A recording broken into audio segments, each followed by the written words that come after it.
The Minnesota Timberwolves are going to the Western Conference Finals. What a game seven. Anthony Edwards told us it was going to be one of the best game sevens ever, and boy, did it not disappoint. The largest game seven comeback in NBA history. No team had ever come back from more than an 11-point deficit at halftime. Timberwolves were down by 15 at halftime. They were down by 20 early in the third quarter, and they scratched and they clawed and they defended their way back into this game and win 98-90. They had that crowd in Denver stunned in silence. All you could hear was the little pockets of Minnesota fans going crazy for their Timberwolves, which are now making it to the second Western Conference Finals in the organization's history. If you watch the podcast, you'll see that both Dame and I picked Denver in this one. And we both said that if Denver wanted to have a chance to win, Jamal Murray was going to have to step up because we saw that the Timberwolves were comfortable with throwing bodies at Jokic and forcing anybody else on this Denver team to beat them. And they needed somebody to step up. And I think if you went to a Nuggets fan and told them before Game 7 that Jamal Murray was going to have 35 points on almost 50% shooting from the field, you would assume that the Nuggets won this game because you know what you're going to get from Jokic. And he also, struggled shooting from the perimeter, but he finished with 34 points, 19 rebounds, and 7 assists. He put up a very good performance. So you have your two best guys combining for, over 70 points, or almost 70 points, and it wasn't enough in this one.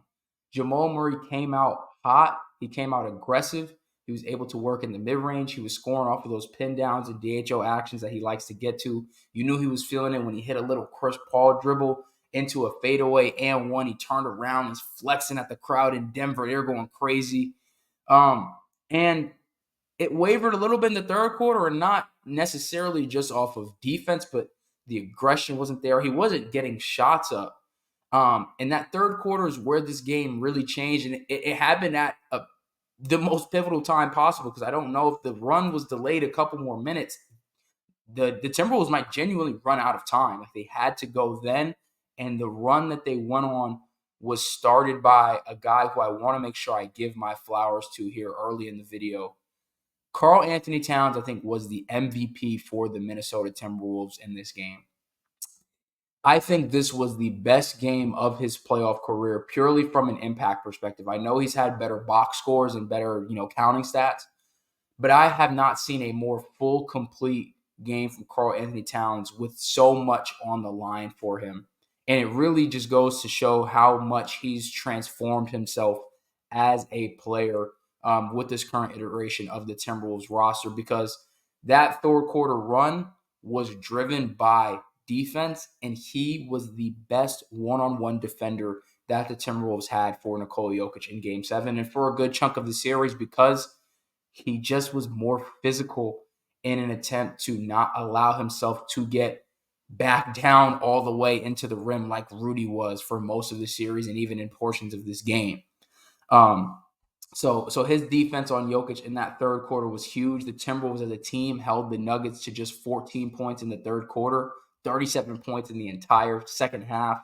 And Karl Anthony Towns was pivotal, like almost the catalyst on that side of the ball for that to happen. On top of the fact that for a guy who's known as a, stretch big, he shot poorly from three, 1 for 6 from three in this game, and he didn't let that deter him.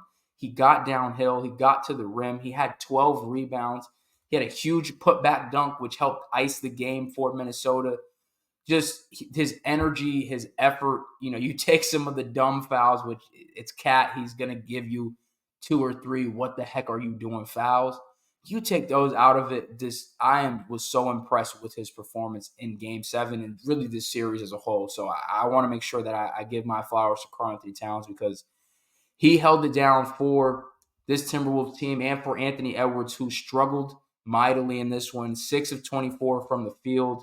Really couldn't find his rhythm. They were trapping him a lot, showing him bodies like they did in Game 5, where he struggled as well there. But he, being 22, showed a level of maturity that really should impress all NBA fans, because the shot's not falling.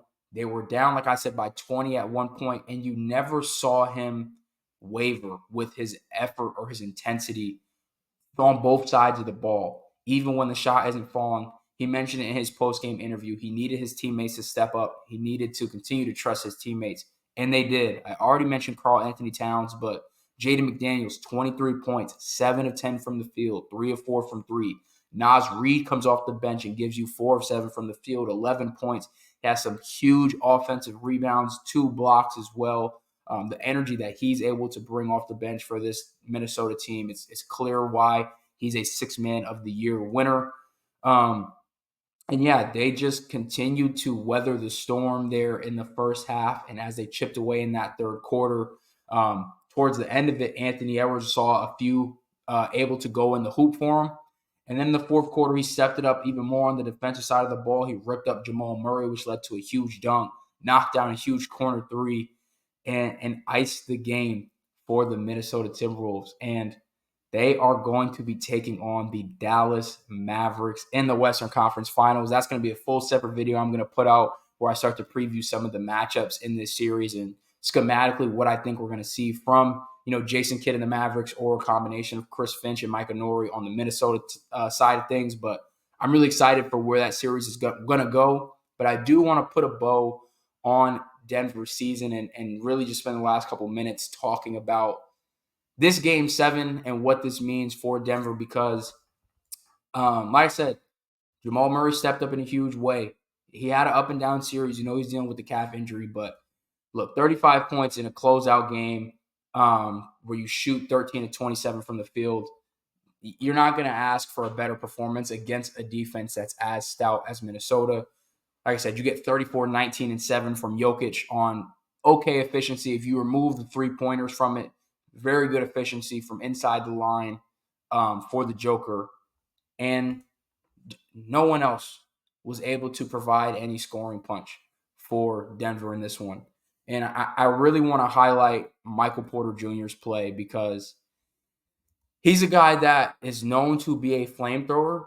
And when you look at their last playoff run in games, and even just, even in the regular season, when Michael Porter Jr. has it going, the Denver Nuggets feel unbeatable. Like his threes feel like they're worth more points because it's just, if he's got it going, Jokic is already going to have it going. It just starts to feel like an avalanche on the offensive side of the ball when Michael Porter Jr. is knocking down shots. On the flip side, though, when he's not, it is he does not bring enough to the court for me at times. And I understand he's dealt with injuries in the past, and he might be limited a bit athletically with what he can provide. But if you just look going back to game 4, right, and a lot of this wasn't talked about as much, I feel like, because the Nuggets did rattle off 3 straight after being down 0-2, and they were winning without him playing good. But going back to game 4, he had 4 points on 2 of 4 shooting, 0 of 2 from the field. Never wins, not talked about. Game 5, he has 6 points on 2 of 10 shooting, 2 of 7 from the field. They win again. Jokic has the 40-point masterpiece. That's the main headline. Game 6, Denver gets the brakes beat off of them. He has 8 points, 3 of 9 from the field, 1 of 6 from 3. They go back to Denver from Game 7. Michael Porter Jr. gives you 7 points on 3 of 12 shooting, 1 of 6 from the three-point line. He went, this is 12, 19, 21. He went 4 of 21 over the last 4 games in this series from the three-point line. And he continued to shoot them. And it would be one thing if this was, he had been up and down in this series, but he really just struggled in this game 7. It was 4 consistent bad shooting nights for Michael Porter Jr. And if you want to talk about from a volume perspective, from the last 3 really bad shooting nights for Michael Porter Jr. in this series. And, reports have already come out that apparently he apologized to the team for his play. He knew that he feels like if he would have played to his standard that they would have been able to win game 7. And I would agree with him. I think he needs to go back to the drawing board a little bit and maybe add a little bit more to his game at maybe attacking closeouts or getting some easier looks when the 3 ball isn't falling, because at times it just felt like he was chucking in game 7. There's a play I vividly remember. I don't know if I can find it and put it up, but they're on like a 3-on-2 fast break, and it gets to him on the three-point line, and he takes a contested three when he doesn't have it going. Like, it just, that can't be the shot in that moment where they're trying to fend off a Timberwolves run. So it's tough for Michael Porter Jr. and this Nuggets team. Obviously, it's not just him. KCP struggled shooting in this one as well. Aaron Gordon, who I think was the second best player for the Nuggets in terms of consistency this entire series, he only has 4 points in this one. Justin Holiday doesn't get any shots up. Christian Braun is, one of the most hesitant shooters, probably the most hesitant shooter on this Nuggets team. He only ends up with 5 points.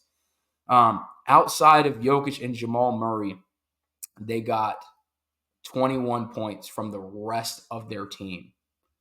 That just is not going to cut it in a game 7. It's not going to cut it in a game 7, especially against a defense that's this good in Minnesota, generationally good in Minnesota. To me, like I said in the previous video, felt like the NBA Finals. I'm picking the Timberwolves to win the NBA Finals because I genuinely believe that these are the two best teams that were left in the postseason. This was a phenomenal series. This Game 7 lived up to all the hype, and I'm super, super excited for a Western Conference Finals where we're getting Luka versus Ant, Timberwolves versus Mavericks. Stay tuned to the channel for more recaps like this, especially with the Western and Eastern Conference Finals tipping off.